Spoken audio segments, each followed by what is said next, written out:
High, welcome to my channel. এটা সেই long ফ্রকটা।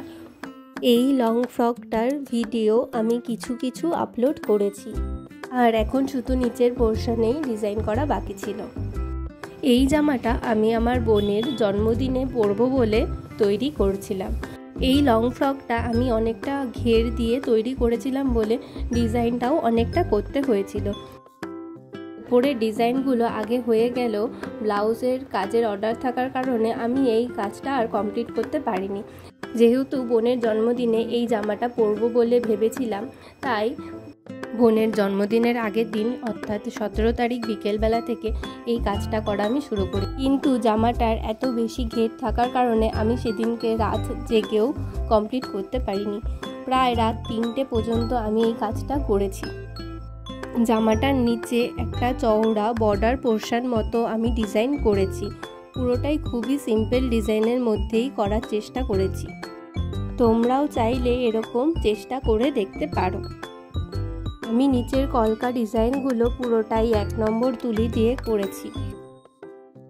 যারা কলকা পারো না বা যারা নতুন এই ধরনের কাজ করতে চাইছো, তারা প্রথমেই জামার উপর বা ব্লাউজের উপর ফেব্রিক পেইন্টিং করতে যেও না, কারণ তাহলে জামাটা নষ্ট হয়ে যেতে পারে। করার আগে অবশ্যই প্র্যাকটিস করে নিও, তাহলে তোমাদেরও কাজ ভালো হবে। আমি আমার বোনকেও জন্মদিনে এরকম একটা হ্যান্ড পেইন্টেড ফ্রক গিফট করেছি, সেটার ভিডিও আমি আপলোড করেছি, চাইলে তোমরা দেখতে পারো। এই ফ্রকটা কিন্তু আমি আনকমপ্লিট করেই পরেছি, কারণ নিচের বর্ডার ডিজাইনটা কমপ্লিট করতে পারলেও আমার ইচ্ছা ছিল মাঝখানেও কিছু ছোট কলকা মোটিভ করার, যাতে দেখতে সুন্দর লাগে, কিন্তু সময়ের অভাবে আমি সেটা আর করতে পারিনি। সবাইকে সম্পূর্ণ ভিডিও দেখার অনুরোধ রইল। এতটা ডিজাইন আমার বারবারই মনে হচ্ছিল আমি হয়তো কমপ্লিট করতে পারবো না।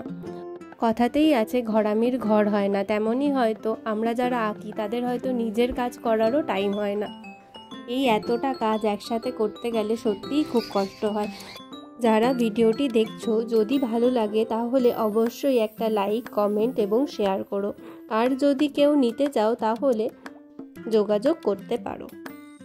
জামাটা বানাতে আমার 5 মিটার কাপড় লেগেছিল। এই জামাটা আমি বাটার সিল্কের কাপড় দিয়েই বানিয়েছি। রাত জেগে কাজ করলেও রাত 3টের সময় আরও কিছুটা বাকি রয়েছে, কিন্তু তখন আর ইচ্ছা করছিল না, তাই বাকিটা সকালে উঠেই কমপ্লিট করি। আর এটাই হলো ফাইনাল লুক। লাস্টে জামাটা পরে একটা ছবিও ভিডিওতে অ্যাটাচ করা আছে। কেমন লাগলো অবশ্যই জানিও। আর লাস্টের যে ছবিটা সেটা আমার বোন তুলে দিয়েছে। Thank you for watching.